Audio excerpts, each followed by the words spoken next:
እግዚአብሔር አምላክና ለኩልና ሲግለጸልና በስመ አብ ወወልድ ወመንፈስ ቅዱስ አሃዱ አምላክ። ክቡራንን ክቡራትን ምእመናን ደቂ ቤተ ክርስቲያን አባግዓ መርኤቱ ለክርስቶስ ናይ ጎይታና ኢየሱስ ክርስቶስ ናይ መጓስኡ አባግዕ ዝኾንኩም ኩልኩም እግዚአብሔር አምላክ ናብዚ ዕለት እዚ ናብዚ ሰዓት እዚ ብሰላም ብጥዕና ስለ ዘብፅሓና ክብሪ ምስጋና ይብፅሓዮ። መዋእለ ጾም ናይ ጥዕና ግዜ ምስ ፀላኢና ድማ ንቃለሰሉን ዓወት ንረክበሉን ግዜ ስለ ዝኾነ ብጣዕሚ ዘሐጉስ ፀጋ እዩ ተዋሂብና ዘሎ እሞ እንኳዕ ለዚ መዋእለ ጾም እውን ኣብፅሐና ኣብፅሐኩም። ሎመዓልቲ ብዓድና ኣቆፃፅራ መጋቢት 1 እዩ ባሕቲ መጋቢት እና ኣብ ኩለን ወርሕታት እግዚአብሔር አምላክ ብዙሕ ገቢረ ተኣምራት ወይ ድማ ብዙሕ ንጥቀመሉ ስራሓት ዝሰርሐለን ግዜያት እየን። ብፍላይ ግን ኣብ ወርሃ መጋቢት ጠቕላላ ናይ ምድሓንና መፈፀሚ መበገስን መፈፀምን ዝተገበረሉ ወርሒ ስለ ዝኾነ እፁብ ድንቂ እዩ እዚ ወርሒ እዚ። ምክንያቱ ዓለም ተፈጥረሉ ዕለት ወርሃ መጋቢት እዩ። ከምኡ እውን ጎይታና ንዓለም ከድሕን ዝተፀነሰሉ ዕለት ወርሃ መጋቢት እዩ። ከምኡ እውን ጎይታና ኢየሱስ ክርስቶስ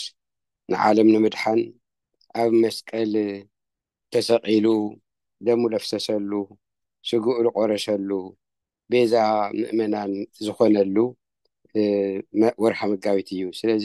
እዚ ወርሃ መጋቢት እዚ ዓብይ ታሪክ ዘለዎ ስለ ዝኾነ በዚ ምክንያት እዚ ነፈትዎን ነፍቅሮን እና ፍቅርናን መፍታውናን ግና እንገልፀሉ መንገዲ ከመይ እዩ እንተተባሃለ መንፈሳዊ ቃልሲ ብምቅላስ እዩ እና ናይ ትምህርትና ርእሲ ዝኾነና ቅዱስ ጳውሎስ ናብ ኤፌሶን ሰባት ዝፅሓፎ መልእክቲ ምዕራፍ 6 ቁፅሪ 10 ዘሎ እዩ። እንከሰ ጽንኡ በእግዚአብሔር በአርከስ በእግዚአብሔር ጸኒዕኩም ንበሩ ወበጽንዓ ኃይሉ እግዚአብሔር ከሃሊ ኩሉ ዝከኣሎ እዩ ኢልኩም አሚንኩም ጸኒዕኩም ንበሩ ብዝብል ርእሲ ኢና ንምሃር። ንምንታይ እዩ ቅዱስ ጳውሎስ ከምዚ ዝበለ እንተተባሃለ ንሕና ኩሉ ግዜ መመኽነይትና ሓጢአት ንምግባር ምክንያት እንፈጥሮ ደካማታት ኢና ሰባት እኮ ኢና ላበልና እዩ። ነገር ግን እግዚአብሔር ከም ሰባት ከም እንስሳ ጥራይ ከይኮነስ ከም መልአክ እውን ገይሩ ሓይሊ ሂቡ ስለ ዝፈጠረና ከመ ንእኪድ ከይሴ ወአቃርብተ ከይሲ ዝተባሃለ ሰይጣን አቃርብ ዝተባሃሉ ሰራዊቱ ጠቕላልኡ ክንቅጥቅጥ ባዕሉ ስልጣን ዝሃበና ምኳኑ ብደንቢ ኣብ ሕሊናና ስለዘይሓደረ እዩ እምበር ንሕና ይትረፍዶ ንዛ ንእሽትለይ ስጋዊ ድሌትና ንሰይጣን እኳ ንትሓያል ዝወደቀ ሰይጣን መልአክ ንዑ እኳ ንክንስዕር ስልጣን ተዋሂቡና እዩ። ስለዚ እዚ እንድሕር ኣሚንና ንፈርሖ ነገር የለን ደካማ ኢና ክንብል ኣይንኽእልን ማለት እዩ። ስለዚ እዩ ቅዱስ ጳውሎስ ከበረታትዐና እንከሰ ጽንኡ በእግዚአብሔር ወበጽንዓ ኃይሉ በአርከስ በእግዚአብሔር አሚንኩም ጽንዑ እግዚአብሔር ሓያል እዩ ኢልኩም ጽንዑ በእግዚአብሔር ኃይሊ ድማ ዓወት ይረኸቡ ዝበለና ወልበሱ ወልታ እግዚአብሔር በዘትክሉ ተቃውሞቶ ለመናግንተ ሰይጣን ናይ ሰይጣን ተንኮል ክትቃወሙ ኣብ ኢድኩም መስቀል ሓዙ፣ ኣብ ኣፍኩም ጸሎት ሓዙ፣ ኣብ ሕሊናኩም ድማ ሃይማኖት ሓዙ ይብለና ኣሎ። ነቲ መስቀል ወሃብኮሙ ትእምርተ ለእለ ይፈርሁከ ከመ ያምስጡ ገጸ ቅስት ካብቲ ጸላኢ ዘምጽኦ መርዝታት ክድሕኑ ንፈተውትኻ መዕወቲኦም ዝኾነ መስቀል ምልክት ሂብካዮም ኢኻ ኢሉ ቅዱስ ዳዊት ኣብ መዝሙር 49 ከም ዝነገረና ንሕና ከምኡ ብደንቢ መስቀል መኸታና ናይ ጸላኢና መደንገጺ ምዃኑ ኣሚንና ምልክት ክንሕዝ ግቡእና እዩ። ኩሉ ግዜ ኩሉ ሰብ ምዕራፍ መዝሙር 59 መዝሙር 59 ቁፅሪ 4 እና ግድን መስቀል ኩሉ ክሕዚ ኣለዎ ማለት ከይኮነስ ግን ኣብ ሕሊናና መስቀል ሓይልና ምዃኑ ክንኣምን ከም ዝግባአና እዩ። ምስኡ ድማ እግዚአብሔር ኣምላክ ነቲ ጸላኢና በቲ መስቀል ከም ዝሰዓሮ ንሕና ብመስቀል ተመርኩዝና መስቀል ኣብ ሕሊናና ሒዝና ጸላኢና ሰይጣን ከም ዘይስዕረና ንሕና ጋሻ ዋልታና ምዃኑ ምእማን ማለት እዩ። እዚ ኩሉ እንድሕር ኣሚንና ምንም ንዓና ዝስዕረና ወይ ድማ ዝተናኮለና ነገር የለን ማለት እዩ። ስለዚ ንምንታይ እዩ ከምዚ ዝብለና ኣሎ ቅዱስ ጳውሎስ እንተተባሃለ እስመ ቀትልክሙ ኢኮነ ምስለ ዘሥጋ ወደም ምስቱ ብልዑ ዘሙ ሓሱ ቅተሉ ስረቁ ዝብል ርኩስ መንፈስ እምበር ተቃልሶኹም ስቂልካ ምስ ስጋዊ ምስ ሓውካ ምስ ሓፍትኻ ምስ ኣቦኻ ምስ ኣዴኻ ምስ ስጋዊ ሰብ ኣይኮነን ተቃልሶኹም እሞ ብእግዚአብሔር ኣሚንኩም ናይ እግዚአብሔር ቃል ሒዝኩም ተቃለሱ ጽንዑ ብዚ ኣሚንኩም ጽንዑ እዩ ልብለና ኣሎ። ዘእንበለ ምስለ መኳንንተ ጽልመት ምስቶም ናይ ጸልማት ገዛእቲ ደኣ እዩ ቃልስኹም እምበር ናይ ጸልማት ገዛእቲ ክበሃል ከሎ ድማ ወኣጋንንት ኢሉ መሊሱ ዘርዚርዎም እቲ ስርሖም ናይ ጽልመት ስራሕ እዩ ኩሉ ግዜ እስመ ኩሉ ዘእኩይ ምግባሩ ይጸልእ ብርሃነ ኢሉ ጎይታ ባዕሉ ከም ዝነገረና ሕማቅ ወይ ክፉእ ነገር ዝገብር ኩሉ ብርሃን ይጸልእ እዩ ኢሉ ከም ዝነገረና እቶም ኣጋንንቲ ግብረ ጸልማት እዮም ዝሰርሑ። ከምቱ ኣብ ዓለም እኳ ንርእዮ ሰባት እንዳመስተ ተኸዱ ብጸልማት እዩ፣ እንዳደርፊ ተኸዱ ብጸልማት እዩ፣ ላብ ስርቂ እንተኸዱ ብጸልማት እዩ፣ ላብ ቀትሉ ተኸዱ ተሓቢኦም ብጸልማት ተኸዊሎም እዩ እና ብዝተፈላለየ መልክዑ ክፉእ ዝተባሃለ ነገር ኩሉ ዝግበር ብጸልማት እዩ። ስለዚ ነዚ ኩሉ ድማ ዘግብሩ ኣጋንንቲ እዮም። እቶም ኣጋንንቲ ቃል እግዚአብሔር ካብ ሕሊናና ሃይማኖት ካብ ልቡናና ክጠፍእ ከሎ ኣባና ይሓድሩና ሓዲሮም ድሕራይ እዚ ኩሉ ክፍኣት የስርሑና። ድሕሪኡ ኣነ ደካማ እየ ኣነ ከምዚ እየ ላበልና ብብኽያት ንውሓጥ እንታይ ገድሽዎም ንስሓ ከይንኣቱ ድማ ፈሊጦም ዋይ ድሕሪ ሕዝማ ይቕረ ይብለክን ይቕረታ ይትረክብን ይቕረታ ይብልካን ኢላበሉ ንሕሊናና ይህውኽዎ ድሕሪኡ ከይተሳእና ከም ዝወደቕና ይገብሩና። ምስኣቶም ኣብቱ ንሳቶም ዝነብርዎ ናይ መቕፃዕቲ ቦታ ክንነብር ይገብሩና ማለት እዩ። ስለዚ ከምዚ ከይንኸውን ላብቲ ዘለዓለማዊ ህይወት ንኽንኣቱ ብእግዚአብሔር ኣሚንኩም ጽንዑ ወበጽንዓ ኃይሉ እግዚአብሔር ሓያል እዩ። እቲ ሓያል እግዚአብሔር ምሳይ እንተሎ መን እዩ ለስዕረኒ ኢልኩም ብእግዚአብሔር ሓይሊ ተዓወቱ እምበር ይልብለና ኣሎ ቅዱስ ጳውሎስ ምእዎ ለዓለም እስመ ኣነ ህሞእክዎ ኢሉ ጎይታና ኢየሱስ ክርስቶስ እውን ለዓለም ሰዓርዎ ኣነ እውን ስዒረዮ እየ ኢሉና እዩ ኣብ ዮሃንስ ወንጌል እና እዚ ማለት እንታይ ማለት እዩ ጎይታና ኢየሱስ ክርስቶስ ከምቲ ብዲያብሎስ ተፈቲኑ እዩ ዲያብሎስ ብዘምፅኦ ፈተና ማለት እዩ ብፈቃዱ እዩ ተፈቲኑሉ እምበር እንታይ ዓቕሚ ሃልይዎ ንጎይታና ክፍትን ግን ብፈቃዱ እቲ ዘምፅኦ ፈተና ተቐቢልዎ እዩ እቲ እውን ትዕቢት ስስዕቲ ፍቅረ ንዋይ እዩ ሓደ ሰብ ዕቡይ እንድሕር ኮይኑ መን ከማየ መን ብጀካይ መን ኣሎ ልብል ብዝኾነ ይኹን መን ከማይ ዝብል ትዕቢት እንድሕር ኣብ ሕሊንኡ ሓዲርዎ በቃ ናይ ዲያብሎስ ፈቃድ ይፍፅም ኣለዎ ማለት እዩ እንደገና ከመይ ገይረ እየ በቃ እንደዚ ገንዘብ ልከስብ ከመይ ገይረ እየ ለብዝሖ ላበለ እንድሕር ንገንዘብ ልጭነቅ ኮይኑ በቃ ኣብዘይ ኣትዎ ነገር የለን እዚ ኩሉ ክህበካ እሞ ስገደለይ ኢሉ ከም ዝበሎ እቱ ፍቅረ ንዋይ ዝሓደሮ ሰብ ልጣዖት ክሰግድ ይኽእል ክንዚ ንበኩም እሞ ከምዚ ግበሩ ልጣዖት ስገዱ ፈጣሪኹም ክሓዱ ክበሃል ከሎ ከምኡ ክገብር ስለ ዝኽእል ፍቅረ ንዋይ ዝሓደሮ ሰብ በቃ ግብረ ዲያብሎስ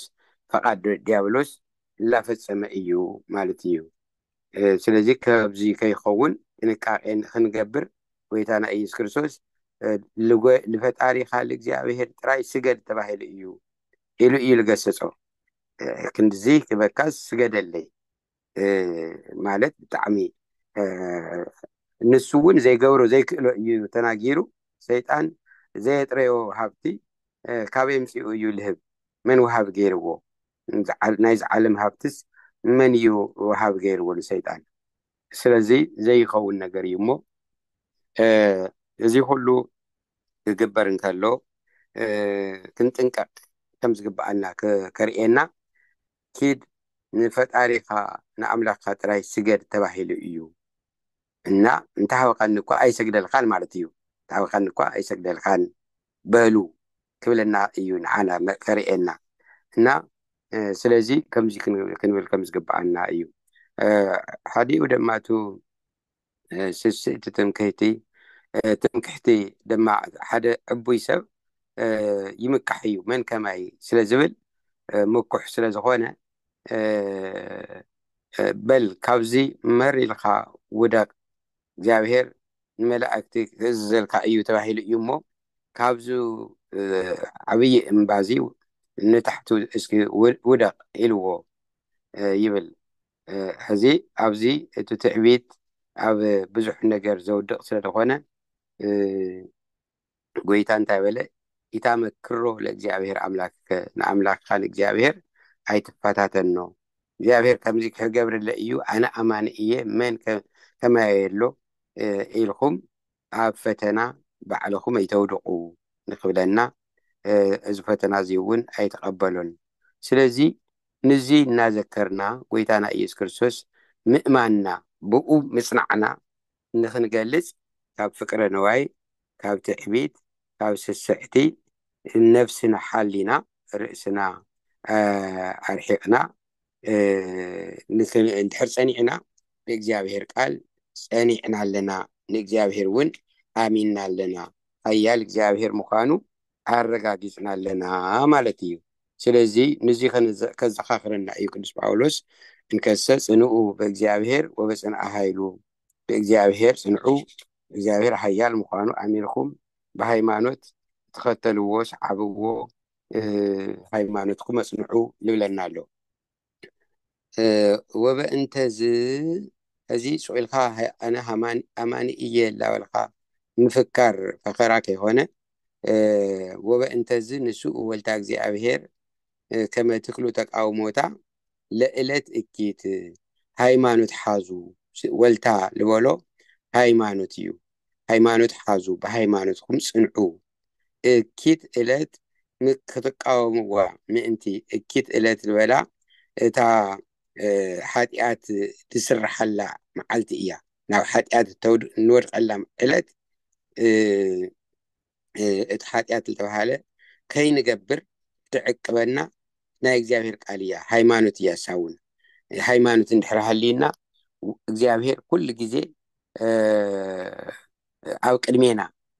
ምሳና ከም ዘሎ ኢና ንኣምን መጋረጃ ይኸውሎን ፀልማት ኣይስውሮን ወይ ድማ ሃገር ርሕቀት ኣይርሕቆን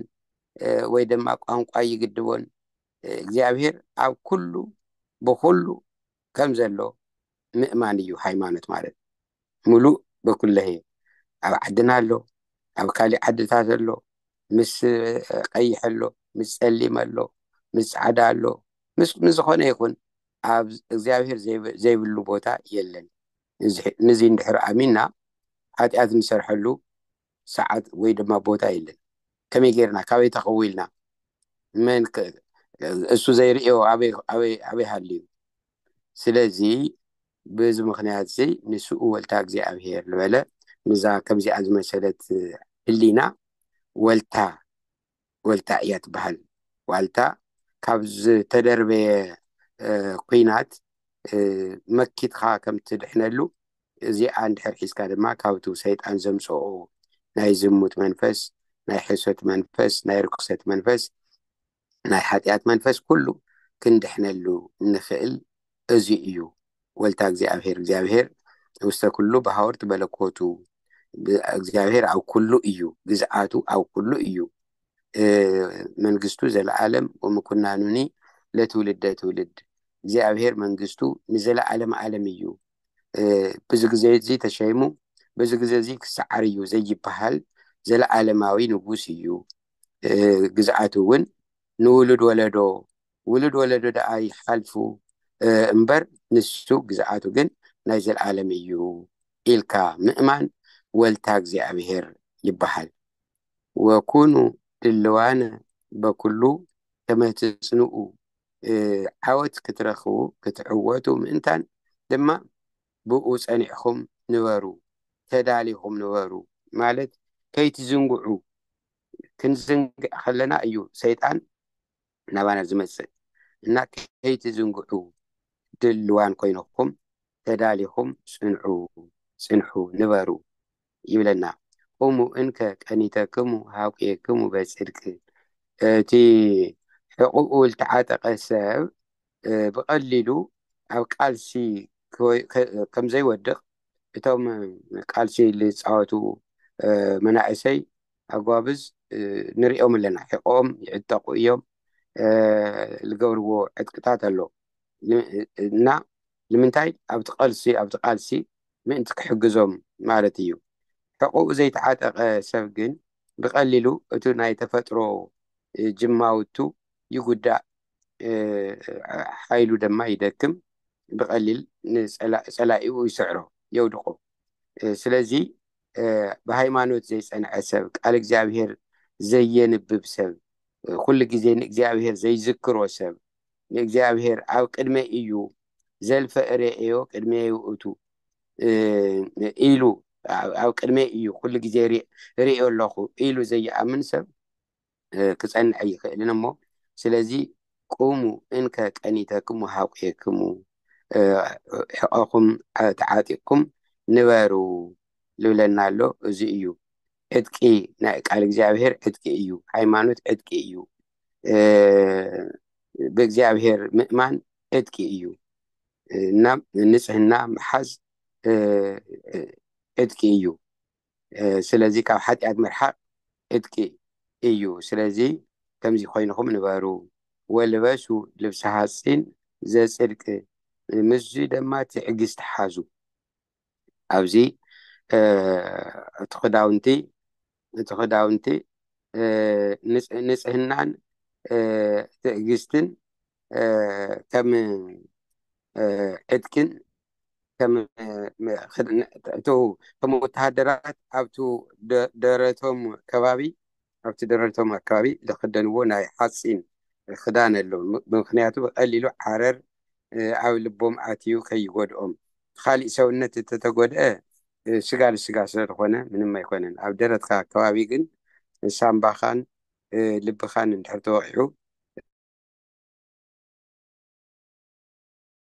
ኣብኡ ዝክደንዎ ክዳን ኣሎ ኣብ ርእሶም እውን ዝገብርዎ ናይ ሓፂን ክዳን ኣሎ ስለዚ ከምዚ ገይርኩም ንበሩ ማለት እቲ ልብሲ ሓፂን ዝበሎ እግዚኣብሔር ኣምላኽ ልቢ እዩ ትዕግስቲ ትሕትና ኣብ ልቢ እዩ ዝፍለጥ ልቡ ኩሓቢቱ ልባኩ ተደፊኑ እዩ ልባሃል ኣሎ እቲ ትዕግስቲ ምስኣንን ትዕቢትን ንትሕትና ዘይብልካ ምኳንን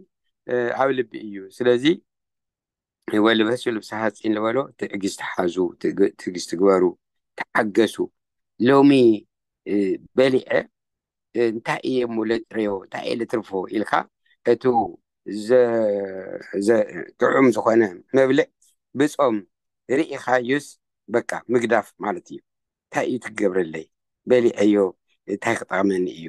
እንድሕር ፀይመ ግን ፈጣሪ እግዚኣብሔር ዓስቢ ክህበኒ እዩ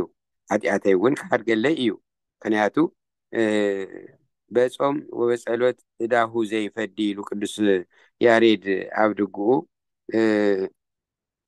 ቢፅ ምስ ለቢሱ ዘእያስተዋዲ ብኣርምሞ ዘይጎነዲ በፆም ወበፀሎት እዳሁ ዘይፈዲ ለዘከመዝ ነጋዲ እይክሎ ረዋዲ ብፆም ብፀሎት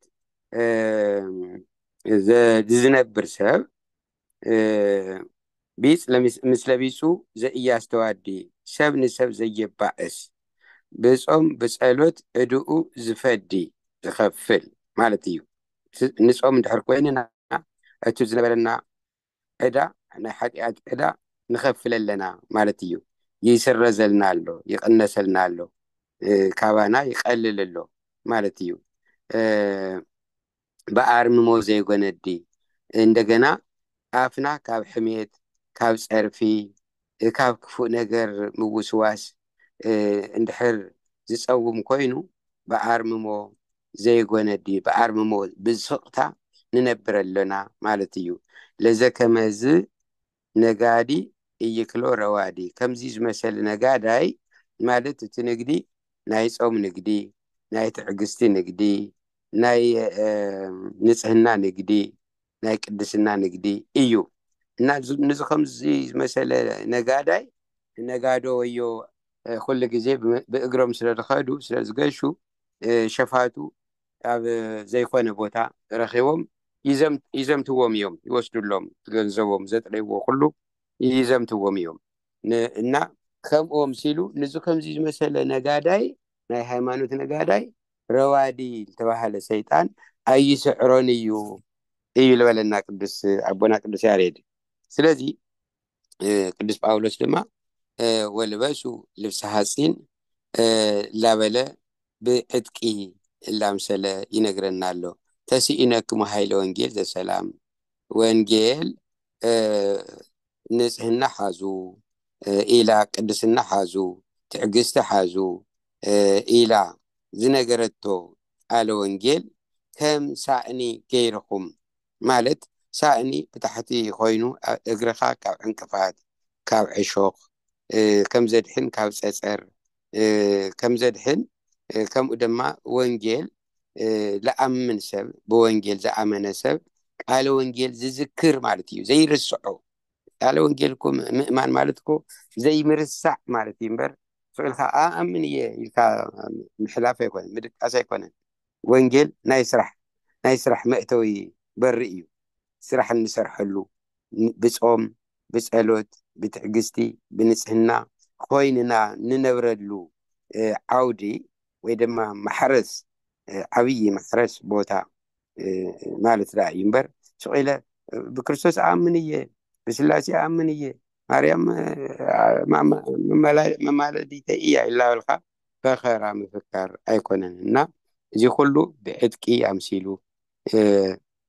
ብልብሲ ኣምሲሉ ብሳእኒ ኣምሲሉ ዝነግረና ዘሎ ምግባር ከይንርስዖ እዩ ምክንያቱ እንከሰ ፅንዑ ብእግዚኣብሔር ወብፅንዕ ሃይሉ ብእግዚኣብሔር ኣሚንኩም ፅንዑ እግዚአብሔር ሃያል ምዃኑ ኣሚንኩም ፅንዑ ስለዝበለ እግዚአብሔር ሃያል ምዃኑ ንምእማን እዚአን ክነማልእ ክንፍፅም ኣሎና ክንገብር ኣሎና ዋላ ኩሉ ግዜ እኳ እንተዘይፈፀምናየን እንዳወደቕና ላተሳእና ግን እዚአን ምዃነን ክንፈልጥ ኣሎና እንተወደቕና እውን ክንጠዓስ ኣሎና እዚ ላበለኒ ዶ ከምዚ ገበርኩ ላበልና ብንስሓ ደኣ ኢና ክነርሕቐን ዝግባእ እምበር ሰቂልካ ስራሕ ፈቲሕካ ዝነበረሉ ኣይኮነን ክርስትና ማለት እዩ ስለዚ ወምስለዚ ኩሉ እዚ ኩሉ እናገበርኩም ድማ በዘ ትክሉ ወምስለዚ ኩሉ ንስኡ ንዋይ ሃቅሊ ሃይማኖት ነዚ ኩሉ እናገበርኩም ብጥምቀት ዝኣመንኩምዎ ናይ ጥምቀት ነገር ኩሉ ሓዙ ክንኣምን ከለና ክንጥመቕ ከለና ኣኣምን ብከ ክርስቶስ ኣምላኬ ኢልና ወኩሎ ግብረከ ወኩሎ ህገከ ወትእዛዘከ ትእዛዝካን እስኻ ዝሰራሕካዮን ኩሉ ኣኣምን እየ ጎይታ ኢየሱስ ክርስቶስ መድሓኒት ምዃንካ ኣኣምን እየ ኢልና ዝበልናዮ ከይንርስዕ እዚ ኩሉ ንዋይ ሃቅሊ ነቱ ፀላኢና ልምስዓር ዝተፈላለየ ዕጥቅታት እቲ ናይ ዓለማዊ ዕጥቂ ንትምህርቲ ወንጌል ገይርዎ እዩ ዘርእየና ዘሎ ቅዱስ ጳውሎስ እና ንሕና እውን ንሪኦ ኣለና ከዚ ሎሚ ብዙሕ ነገራት ተዳልዩ እዩ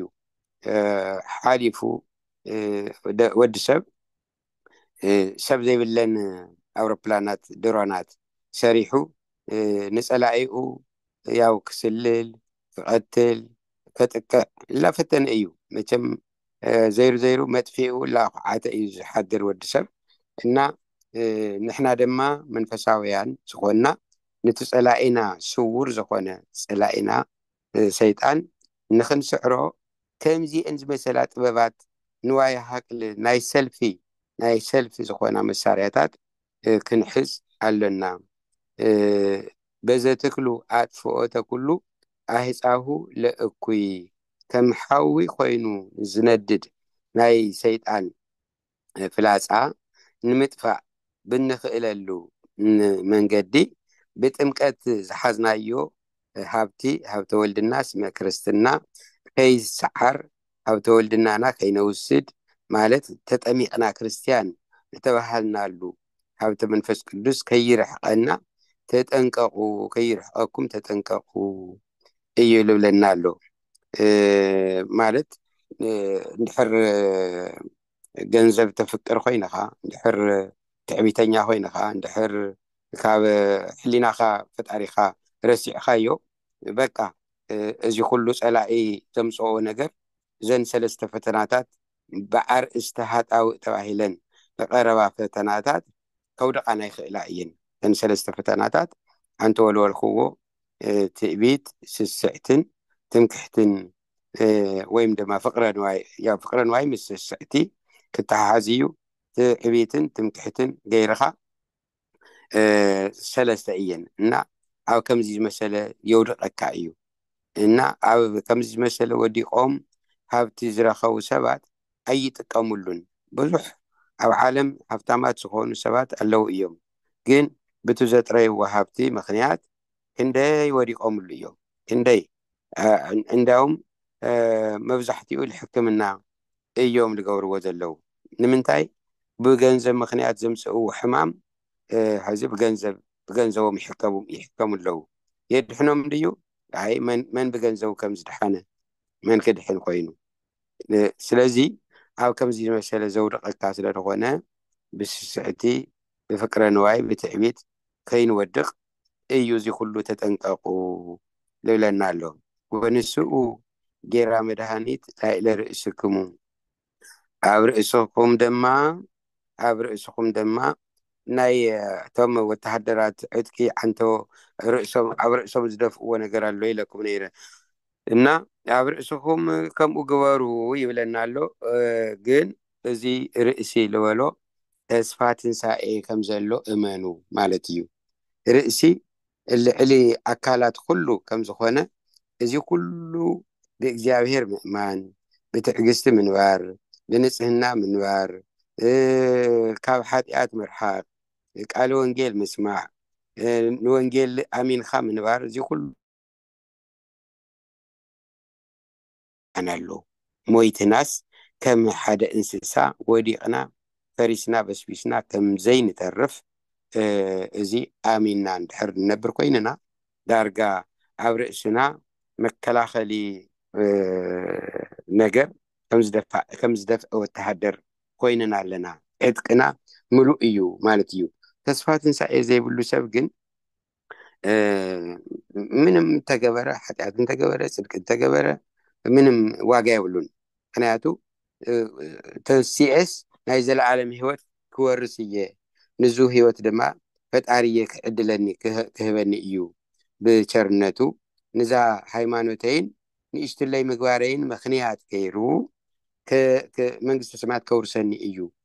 ኢልካ እንተዘይኣሚንካ እዚ ኩላ ዝግበር ዋጋ የብሉን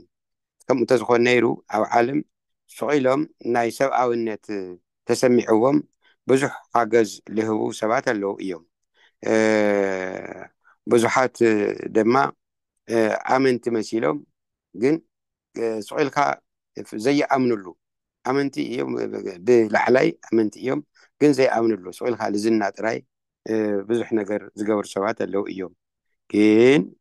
ዋንኡ ነገር ትንሳኤ ሙታን ኣሎ ኣነ እውን ክትስእ እየ ብዕለተ ትንሳኤ ሃጥኣን ኣመ ይትፈደይ ኩሉ በከመ ምግባሩ ኩሉ ክከም ግብሩ ብዝፍደየሉ ዕለት ንኣይ እውን ጎይታይ ኣስበይ ክህበኒ እዩ ኢልካ ዘይምእማን እቲ ዓብዪ ጌጋ እዩ ስለዚ ከምዚ ኮይንኩም ንበሩ እመኑ ትንሳኤ ሙታን እመኑ እዩ ዝብለና ኣሎ ወሰይፈ ዘመንፈስ ቅዱስ ንስኡ በእደዊክሙ ምስኡ ድማ ሰይፈ መንፈስ ቅዱስ ዝተባሃለ ጸሎት ጸልዩ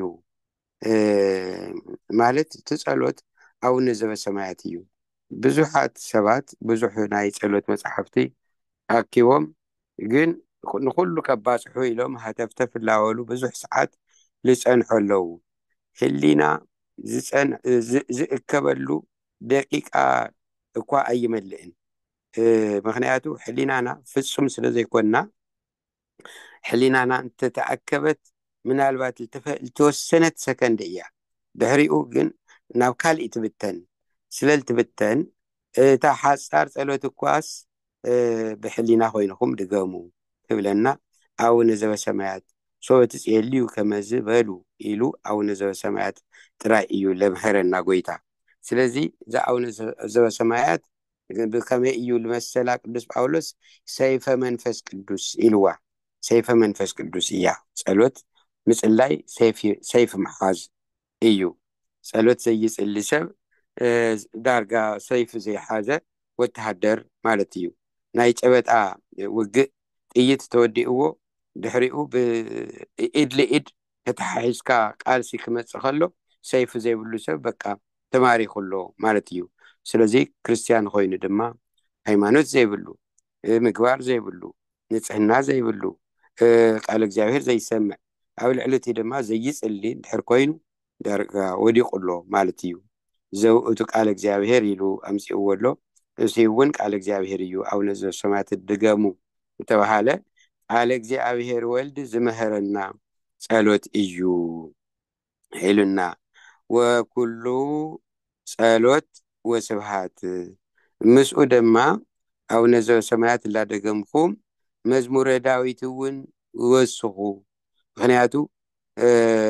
ብሰማይን ብምድርን ዘለው ኩሎም በቃለ ዳዊት ይዝየምሩ ወይብሉ ኩሎም ሃሌሉያ ኢሉ ዘበሰማይኒ ወዘበምድርኒ በቃለ ዳዊት ይዝየምሩ ወይብሉ ኩሎም ሃሌሉያ ብሰማይን ብምድርን ዘለው ኩሎም በዳዊት ቃል ይዝምሩ የመስግኑ ኩሎም ድማ ሃሌሉያ ይብሉ ኢሉ ቅዱስ ያሬድ ከምዝ ነገረና ምስ ኣቡነ ዘበሰማያት መዝሙረ ዳዊት ድገሙ እዩ ልብለና ኣሎ በእንተ ኩሎም ቅዱሳን ስለ ቅዱሳን ድማ ጸልዩ ወበእንቲኣነ ወበእንቲኣየ ስለይ እውን ጸልዩ ጸሎት ክንጽሊ ከለና ንእከለስ ከምዚ ግበረለይ ንእከሊት ከምዚ ግበራ ላበልና ላረገምና ከይኾነስ ዋላ ሓጢአተኛ ይኹን ንጹህ ይኹን ጻድቅ ሓጢአተኛ ዝኾነ ይኹን ሰብ ንዝኾነ ኩሉ የድግለነ ኣበሳነ ወጌጋየነ ላበልና ኢና ክንጽሊ ዝግባእ ንኩልናስ በደልና ሕደገልና ላበልና ኢና ክንጽሊ ዝግባእ እምበር ኣብ ጸሎትና ነቱ ክፉእ ዝገበረና ዝበደለና ላረገምና ነቲ ጽቡቕ ዝገበረና ድማ ላመረቕና እንድሕር ኮይኑ ጸሎትና ዋጋ የብሉን እና ስለ ማሕበረ ክርስቲያን ማሕበረ ቤተክርስቲያን ኩሎም ቅዱሳን ልብሎ ዘሎ እቶም ብክርስቶስ ክርስቲያን ዝተባሃሉ ኩሎም ቅዱሳን ይበሃሉ ብምግባሮም ጸኒዖም ቅዱስነኦም ደኣ ኣይገለጽ እምበር ካብቶም ዓለማውያን ኣህዛብ ኣብ ዓለም ዘለዉ ኣህዛብ ካብቶም ዘይተጠመቁ እቶም ዝተጠመቁ ቅዱሳን እዮም ተፈለዩ እዮም ዝተባረኹ እዮም ልነጽሁ እዮም ስለዚ ወበእንቲ ኣይሂ ጸልዩ ስለይ እውን ጸልዩ ምእንታይ እውን ጸልዩ እዩ ልብል ዘሎ ቅዱስ ጳውሎስ ንሱ ንሕና ክንጽልየሉ ኣድልይዎ ከይኾነስ እግዚኣብሔር ባዕሉ ሓረዮ ሕሩይ ንጹህ ድንግል ሃዋርያ እንከሎ ነገር ግን እቲ ሓደ ብጸሎት ክዝክሮ ክሕግዞ ግቡእ ስለ ዝኾነ እቲ ሓደ ድማ እቱ ኣብ ቅድሚት ዘሎ ንምሳሌ ከም ጳውሎስ ሰባኪ ወንጌል ኮይኑ ዝረአ እሱ እኳ ትዕቢት ከይሓድሮ ኣነማ ሰባኪ እንድየ ኣነ መምህር እንድየ ቀሺ እንድየ ኢሉ ከይምካሕ ስለዚ ምእንታይ እውን ጸልዩ ኢሉ ነቶም ዝምህሮም ምእመናን ለሚንዎም ኣዘኻኺርዎም ስለዚ ሓደ ምጽላይ ግቡእ እዩ መምህር ኣይተስእነና ንመምህርና ሓልወልና ላበልካ ምጽላይ ግቡእ እዩ እቲ መምህር እውን ዝምህሮም ኣባጊዕ ኣይተስእነኒ ምእመናን ኣብዝሐለይ ላበለ ምጽላይ ግቡእ ስለ ዝኾነ ከምዚ በለና ወይክስት ኣፉየ እግዚኣብሔር ምእንቲ እቱ ከመይ ሃበኒ ቃል ዝናገረሉ ዝሰብከሉ ቃል ምእንቲ ክበኒ ወይክስት ኣፉየ ኣፈይ ከፊቱ ድማ ጽቡቕ ከናግረኒ ርቱዕ ዝኾነ ሃይማኖት ከናግረኒ ከመእንግር ገሃደ ህርመተ ትምህርቲ ናይ ወንጌል ትምህርቲ ግቡእ ዝኾነ ናይ ወንጌል ትምህርቲ ምስጢረ ስጋዌ ንኸምህር ምእንቲ ከብቅዐኒ ጸልዩለይ እዩ ልብል ዘሎ ስለዚ ብእግዚኣብሔር ምእማን ግድን ኣድላይ ስለ ዝኾነ ብእግዚኣብሔር ኣሚንና ንኽንነብር እግዚአብሔር አምላክ يحجزنا እግዚአብሔር አምላክ ዛ ጉባኤና ይባርከልና በሰላም አጀሚሩ ሰላም ስለዘፈጸመና ክብር ምስጋና ይብጽሐዮ መዋዕደ ጾሙ ደማ ይፈጽመና ብርሃነ ትንሣኤው የርኤና ወስብሐት ለእግዚአብሔር ወለወላዲቱ ድንግል ወለመስቀሉ ክቡር ይጽንሐልና አሜን አሜን